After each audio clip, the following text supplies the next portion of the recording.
हमको एक नया मॉडल दिया है क्रिश्चियन फैमिली के रूप में, किस तरह से पति और पत्नी को एक दूसरे के साथ में रहना चाहिए। पत्नी को क्या करना है? प्रेम करना है कि रेस्पेक्ट करना है? हाँ, भूल गए सब? रेस्पेक्ट करना है। और पत्नी को क्या करना है? प्रेम करना है। यदि प्रेम नहीं करते हैं तो don't expect her to respect you. और यदि आप पति की ओबीडियंस और रेस्पेक्ट नहीं कर रही हैं, don't expect him to love you. It's reciprocal. So God had said in verse chapter 5, in verses 21 onwards. That's what we looked at last Sunday.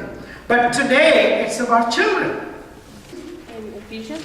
Yeah, Ephesians chapter 6 verse 1 onwards. Okay, children obey your parents. Children, obey your parents. In the Lord. In the Lord, there is a condition there. And children must be very happy about it. Children, obey your parents in the Lord. क्यों? For this is right. So this is right. क्योंकि ये बहुत जरूरी है कि बच्चे माँ बाप का क्या करें? आदर करें, सत्कार करें और आदर सत्कार के साथ उनकी आज्ञा भी माने। Now this is a model, this is an example that the Lord is given for us, for those who are called by His name. ये जैसे परिवार के लिए, पति पत्नी के लिए, उसी प्रकार से इस चैप्टर में पौलुस बात करता है बच्चों के और माँ बाप के रिलेशन की। और बच्चों के और माँ बाप के रिलेशन में बच्चों को क्या करना है? उनको अपने माँ बाप का आदर करना है, सत्कार करना है, आज्ञा माननी है। For this is right. And why did Paul have to add in the Lord? Children, obey your parents in the Lord. Because there is a command for parents too.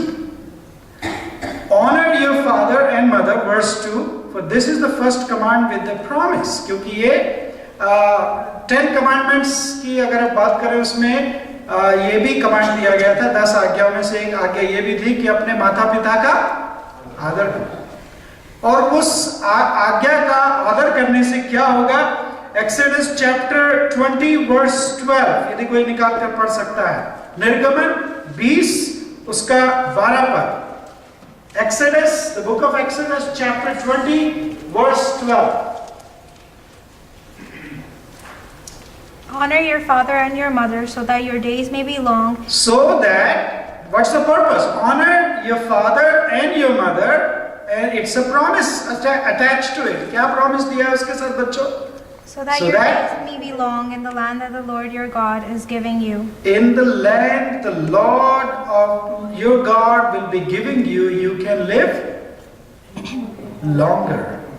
That means you will have a long life. You will have a blessed life. You have a prosperous life. You have all the blessings that the land can give you. And that is the promise attached to the command, honor your parents. And that, verse 3, chapter 6, Ephesians chapter 6, verse 3. पढ़ो बेटा। बच्चों, देख रहे हो Bible में कि नहीं? So that it may be well with you and you may So that, chapter 6, verse, Ephesians chapter 6, verse 3. Why do you honor your parents? So that it may be well with you and that you may live long on this earth. Paulus quote कर रहा है Bible से ही, exodus की Bible से ही, निर्गमन की पुस्तक से ही कोट करके वो बता रहा है कि हमें अपने बच्चों को सिखाने की जरूरत है। Now there is a great role in that, how children can learn this. We as parents also have a responsibility to lead our children, to respect us, to honor us, and so that they may be blessed in the land that God will place them in. चाहे वो India हो, चाहे वो Canada हो, चाहे वो America हो, चाहे कहीं भी हो दुनिया में, जहां पर भी खुदा ने रखा है, ये माँ बाप की जिम्मेदारी है कि हम भी उनको उस रास्ते में ले जाएं। Lead a child, one of the proverbs says, lead a child in the path that he or she should go, and he shall not depart from it. यदि हम बच्चे को गलत रास्ते पर लगाएंगे तो वो आगे गलत ही जाएगा, और अगर सही रास्ते पर उसको ले जाएंगे तो वो सही रास्ते पर ही जाएगा। Now, especially in North America, there is a saying that we should not force our religion down children's throat. And therefore, we should leave them to their own choosing. ये एक नई फिलॉसफी, नया विचार है कि हमें अपना धर्म बच्चों के गले के नीचे नहीं उतारना चाहिए, उनको छोड़ देना चाहिए, चाहे वो कैसा भी धर्म अपनाए, कुछ भी करें. To an extent, it is right. But my dear friends, if we do not give any religious, spiritual basis to our children, they will grow up without a foundation, and every wind of doctrine, every wind of new teaching will sway them their way. यदि कोई foundation हम ले नहीं करेंगे, कभी कोई नींव नहीं बनाएंगे, तो बच्चा जब बड़ा हो जाएगा तो उसके पास ऐसा कुछ नहीं होगा जिसके ऊपर वो खड़ा हो सके. और जब नई नई टीचिंग, जब वो यूनिवर्सिटी में जाएगा, कॉलेज में जाएगा, नई नई बातें, नई नई टीचिंग, नई नई फिलॉसफीज आएंगी, तो वो कभी इधर जाएगा, कभी उधर जाएगा, कभी उधर जाएगा. अपने आप उसको डिसीजन लेने, yes, but you need to lay a foundation, some kind of a foundation. यदि हम अपने बच्चों को वो फाउंडेशन नहीं डालेंगे, then we cannot expect them later on to be in the Lord. यदि हम अपने बच्चों को नहीं बताते कि क्या रास्ता सही है और क्या गलत है, तो कौन बताएगा? There is a scientific theory है, बच्चे बताएंगे जो पढ़ते हैं, कभी एटमॉस्फेयर में वैक्यूम रह सकता है, उसको कौन भर देता है? बच्चों के दिमाग में, दिल में, स्पिरिचुअलिटी में भी कोई वैक्यूम नहीं रह सकता. It will fill. If you don't fill it, somebody else will. And that will be humanism. That will be secularism. That will be New Age. That will be Mohammedanism. That will be Mormonism. That could be Jehovah's Witnesses. That could be XYZ. यदि हमने अपने बच्चों के दिल में कोई चीज नहीं भरी, उसको वैक्यूम छोड़ दिया और उनको इस दुनिया में भेज दिया जिसके लिए बाइबल में लिखा है ये टेढ़ा जमाना है. It's a crooked world that we live in. It's not the real world that God intended it to be. It's full of evil spirits. It's full of evil teachings. It's full of evil people. And if we leave our children without a religious, spiritual, biblical foundation, the world will fill it in. If they don't get it from us, somebody else will give. And then don't blame the world for it. Because ये तो scientific rule है. Vacuum कभी खाली कोई भी चीज नहीं रह सकती, उसमें कुछ ना कुछ फिलअप होगा. And therefore it is our responsibility that we teach them what is the right way, what is the wrong way, that they make their own decisions in the right way. They are able to make good choices in their lives. और बच्चों की ये जिम्मेदारी है खास तौर से कि वो अपने माँ बाप का आदर करें. अब उसमें एक चीज जो क्वालिफिकेशन उसने ऐड किया वो है in the Lord. There may be instances, कभी ऐसी बात हो सकती है कि माँ बाप आपको कुछ ऐसा करने के लिए कहे जो खुदावंद में नहीं है या खुदा के रूल के मुताबिक नहीं है, तब आपको उनको ओबे करने की जरूरत नहीं है. फॉर एग्जाम्पल, बहुत से माँ बाप, हम जो खासतौर से इंडियन हैं, हम अपने इंसिस्ट करते हैं बच्चों को हमारी मर्जी से शादी करनी है. यदि आप मसीह में पले बड़े हैं, आप चाहते हैं कि आप शादी किसी मसीही व्यक्ति से ही करें, और आपके माँ बाप आपको फोर्स कर रहे हैं, नहीं बेटा वो बहुत अच्छा लड़का है या वो बहुत अच्छी लड़की है, उसके पास इतने घर हैं, उसके पास इतनी गाड़ी है, उसके पास इतने प्रॉपर्टी है, डोंट वरी अबाउट वो मसीह में है या नहीं है, कर लो बेटा, बहुत बढ़िया है. Then you don't have to obey, because that's not according to the law, according to the word of God. खुदावंद के वचन के मुताबिक, कलाम के मुताबिक नहीं है. उस समय आपका अधिकार है as a child to say no, I will not obey you because it is not according to the Lord. एक प्रभु ने हमें ऐसी तौफीक दी कि उसको प्रभु में लेकर आए, वो बैप्टाइज हो गई, सब कुछ हो गया, और उसके माँ बाप अभी तक भी बैप्टाइज नहीं है. वो भी हिंदू है, चर्च आते हैं, लेकिन बैप्टिज्म और किसी कारणों से वजह से नहीं लिया है. और उस लड़की की उम्र करीब 35 हो गई आज, लेकिन उसने शादी नहीं करी. क्यों? क्योंकि उसके माँ बाप उसकी शादी करना चाहते हैं। और वो लड़की जिसने खुदावंद यीशु मसीह को चख लिया, बपतिस्मा ले लिया, पूरा सब कुछ उसने अपना जीवन उसको दे दिया, उसके फियांसी की जिससे वो प्यार करती थी, जिसके साथ वो पढ़ी थी, उसकी डेथ हो गई कैंसर से at the age of 32. And I thought she will leave the faith and go away, but she did not. She kept her faith.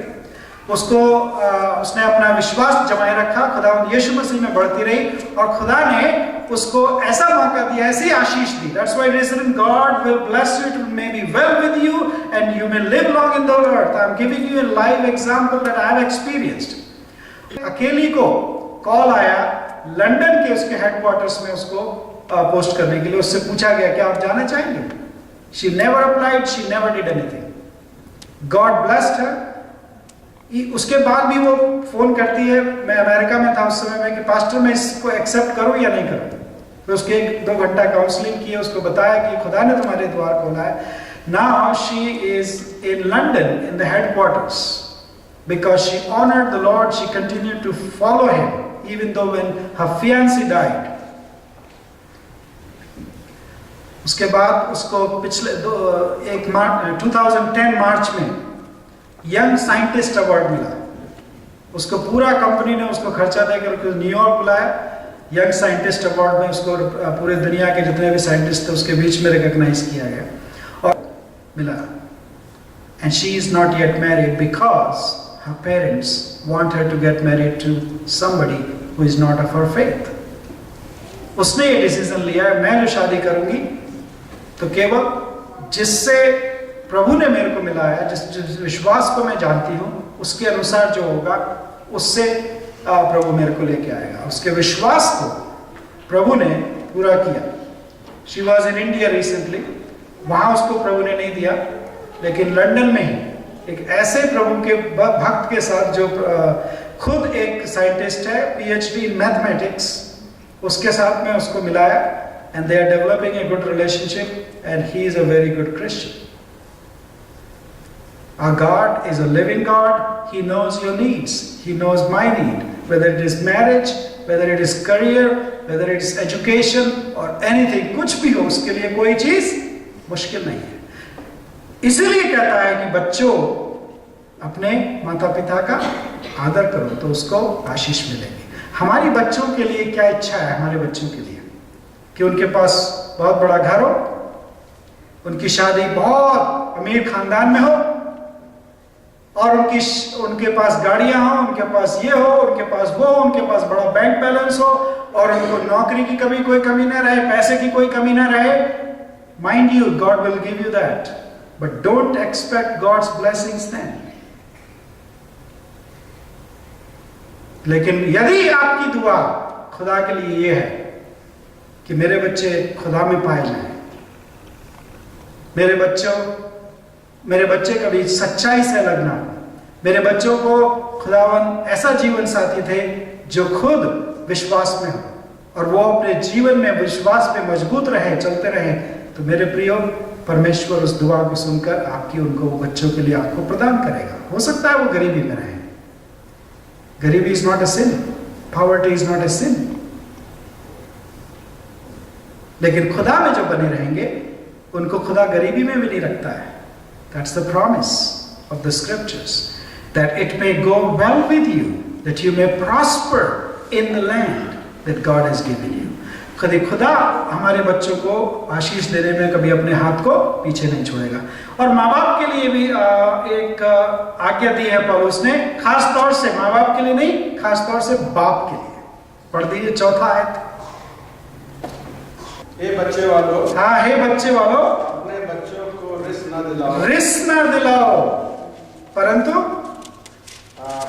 प्रभु की शिक्षा और चेतावनी देते हुए उनका पालन पोषण करो. Whose responsibility is it to bring children up in the discipline of the Lord? घर में किसकी जिम्मेदारी छोड़ देते हैं? बोलिए भाई. और बाइबल में क्या लिखा है? फादर की रिस्पॉन्सिबिलिटी है. बिकॉज लास्ट संडे हमने देखा था फादर क्या है, हस्बैंड क्या है, घर का सरदार. He is the head of the house. And therefore you are the priest of the house. I am the priest of my house, not only of my church. And Bible में लिखा है कि मैं अपने घर को नहीं संभाल सकता, तो मुझे कलीसिया की भी जिम्मेदारी उठाने का कोई हक नहीं है. Therefore, as fathers, not just parents, as fathers, it is my responsibility, it's your responsibility, your responsibility, your responsibility to discipline children and bring them up in the way of the Lord. Don't leave it just to your wife. वो पढ़ा लेगी, वो devotion करा लेगी, वो दुआ करा लेगी, वो जो मर्जी करा लेगी, तुम तेरा डिपार्टमेंट है तो तू संभाल, है ना? That's not according to the word of God. And do not exasperate your children. Hindi में क्या लिखा है? वो अपने बच्चों को रिस ना दिलाओ. क्या मतलब है? परेशान ना हो, हाँ? Provoke ना. That they may do something, that they may rebel against you. Love them as much as you can, and do not provoke them. Do not उनको रिस ना दिलाओ, उनको जबरदस्ती परेशान नहीं करो, उनको ऐसी चीज करने के लिए ना कहो कि वो रिबेल करें. जैसे बॉलीवुड में हमारे कभी कभी अच्छी मूवी बनती, 3 Idiots was one of my favorites. Exactly. Because उसमें बच्चों के ऊपर माँ बाप अपनी इच्छाएं लाते हैं, खासतौर से हमारी इंडियन सोसाइटी का कल्चर. मैं डॉक्टर नहीं बन पाया, लेकिन मैं अपने बच्चों को जरूर बनाऊंगा. मैं साइंटिस्ट नहीं बन पाया, लेकिन बेटा तुझे साइंटिस्ट बन के दिखाऊंगा, चाहे उसको साइंस की ABC आती हो या ना. ये इसको कहते हैं don't provoke your children. Ultimately one of them committed suicide. Many children actually in India commit suicide. It's a high rate. All because of parents. उनकी रिस्क दिलाने की वजह से, प्रोवोकेशन की वजह से, अपनी इच्छाएं, अपने ड्रीम्स बच्चों के ऊपर लादने की वजह से. मैं इंजीनियर नहीं बना, मैं अपने बच्चों को इंजीनियर देखना चाहता हूँ, चाहे उसको इंजीनियरिंग में इंटरेस्ट हो या ना. And therefore, let's help our children achieve their God-given dreams. बच्चों को खुदा ने जो ड्रीम दिए हैं, खुदा से जो उन्होंने ड्रीम पाए हैं, जो उनकी मर्जी है, उसको पूर्ण करने के लिए माँ बाप की पूरी इच्छा होनी चाहिए, पूरी लगन होनी चाहिए कि मैं जो कुछ कर पाऊंगा, चाहे मुझसे मैं 18 घंटे काम करूं, चाहे मैं 20 घंटे काम करूं, बेटा जो तू बनना चाहता है मैं उसको बनने के लिए तैयार करूंगा, करूंगी, मदद करूंगा. I don't want you to become what I want you to become. I want you to become what you want to become, what God wants you to become in your life. So that's the difference. हमारे culture में विशेष रूप से ये बहुत बड़ी बात है, और उसकी वजह से बहुत से यंग बच्चों को अपनी जान देनी पड़ जाती है. तो पेरेंट्स की ये जिम्मेदारी, खासतौर से बाप की ये जिम्मेदारी है कि बच्चों को bring them up in the discipline and in the instruction of the Lord, not just discipline of the world, but in the instruction of the Lord. और उसके बाद इसको आगे बढ़ेंगे, जिसमें slaves and masters के लिए पौलुस ने एक नया मॉडल दिया. उसने कहा कि slaves जो है अपने masters के लिए, जिसके लिए वो काम करते हैं, उसको अपने अर्थली मास्टर की तरह नहीं, परंतु प्रभु में भय खाते हुए उनकी सेवा करें. और मास्टर्स की जिम्मेदारी है कि उनको अपने बराबरी का हक दें. That was unheard of in Paul's days, क्योंकि वहां पर ज्यादातर ब्लैक्स को खरीद करके और उनको कोई अधिकार नहीं था. Once you buy a slave, he becomes your property and you can do anything with him. He has no rights. But Paul says, treat them as one of yourself with equality, because there is no partiality in the Lord. और ये एक revolutionary thought पॉलुस ने उस जमाने में दिया. और उसके बाद 10वें पद में यदि हम देखें, it comes to how do we stand strong in the Lord. जब हम इस दुनिया में रह रहे हैं, प्रभु के पीछे चल रहे हैं, और प्रभु ने हमें कहां पर बिठाया है? पहले अध्याय में हमने देखा था, sit, where are we seated? In the heavenly places. Last में उसने कहा खड़े रहो, to be stand strong in the Lord. chapter 6, Ephesians chapter 6 and verse 14. Stand therefore having girded your loins. Why? क्योंकि जिस दुनिया में तुम्हें रखा है उस दुनिया में केवल इंटरनल बातें नहीं है, केवल पारिवारिक बातें नहीं है कि हस्बैंड वाइफ को कैसे रहे, एक साथ में रहना है, पेरेंट्स को चिल्ड्रन को कैसे एक दूसरे के साथ ट्रीट करना है, हमारे साथ जो काम करते हैं उनके साथ में हमें कैसे एक दूसरे को ट्रीट करना है. But outside world is waiting also for us to see how we stand, how we sit, how we walk. And therefore, for facing the outside world, for facing the evil world, जो बाहर की दुनिया है, बाहर में जो मुसीबतें हैं, जो बाहर में तकलीफ हैं, जो बाहर में शैतान काम कर रहा है, जो बाहर की फिलॉसफीज और टीचिंग्स हमारे परिवार के ऊपर, हमारे कलीसिया के ऊपर, हमारे जीवन के ऊपर अटैक करने के लिए तैयार है, उनको उनके बीच में खड़ा रहने के लिए, उनका सामना करने के लिए, how do you do? The recipe is verse 10. Chapter 6 verse 10. 10वें पद में पढ़ दीजिए. 10वां पद, 6 का 10, कोई भी. इसलिए प्रभु में और उसकी शक्ति के प्रभाव में बलवंत रहो. हाँ, not in your might, not in your strength. We cannot face the outside world. उसके लिए क्या करना है? Be strong in the Lord and in the strength, not your strength, in the strength of His might. उसकी शक्ति, उसका हाथ यदि हमारे ऊपर है, उसकी शक्ति यदि हमारे ऊपर है, तो उसमें हमें खड़े रहने के लिए परमेश्वर कहता है कि you can do everything, you can face the world if you are strong in the Lord and in the strength of His might. और उसके लिए आगे क्या करना है? 13th वर्ष पढ़ दीजिए, 13th onwards. इसलिए परमेश्वर के सारे हथियार बांध लो. अब हथियार भी चाहिए हमको, और वो हथियार क्या क्या चाहिए? एक एक करके धीरे धीरे पढ़िए. कि तुम बुरे दिन में सामना कर सको. हाँ. और सब कुछ पूरा करके स्थिर रह सको. स्थिर रह सको या खड़े रह सको. इसलिए सत्य से अपनी कमर कसकर. फर्स्ट द ट्रूथ, सच्चाई, सत्य का कमर कस लो, सत्य से कमर कस लो, या belt of truth. Okay, next. और धार्मिकता की झिलम पहनकर. झिलम कौन सी पहननी है?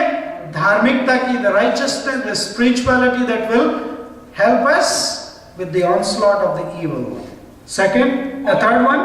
और पांवों में मेल के सुसमाचार की तैयारी के जूते. मेल के सुसमाचार की तैयारी के जूते. Peace of the shoes of peace and reconciliation.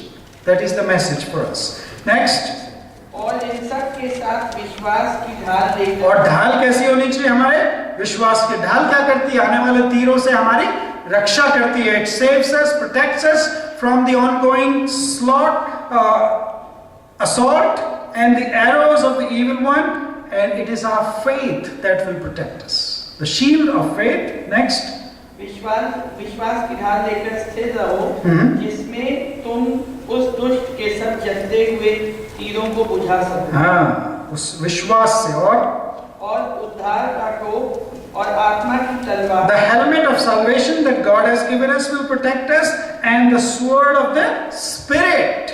और वो क्या है? परमेश्वर का कलाम ले लो. और 18वें पद में, हर समय और हर प्रकार से आत्मा में प्रार्थना और विनती करते रहो, और इसीलिए जागते रहो कि सब पवित्र लोगों के लिए लगातार विनती किया करो. हाँ, जब हमारी इच्छा हो, तब हमारी तबीयत सही हो, जब हमें सब कुछ सही मिल रहा हो, तब दुआ करना चाहिए, है ना? जब सब कुछ सही चल रहा हो. 16th verse, 18th verse. What does it say? And pray in the Spirit on all occasions with all kinds of prayers. All times and in all circumstances, in all situations, keep giving thanks to the Lord, keep praying and keep alert and persevere in the faith, making supplication for all the saints, and also for Paul, as he was saying that he was preaching the word, that he may give me boldness to proclaim the mystery of the gospel. In the midst of persecution, he was in jail at that time. Remember when he was writing this. And he says, pray that I may have the boldness, even in prison, to proclaim the word of God with even more boldness, for which I am an ambassador in chains, that I may declare it boldly as I ought to speak. And that is my request, my supplication to all of my church members. Pray that I may have the boldness to declare the mysteries of God, the mysteries of God's word, for the upliftment and for the enrichment of the body of Christ. May God bless us through these words.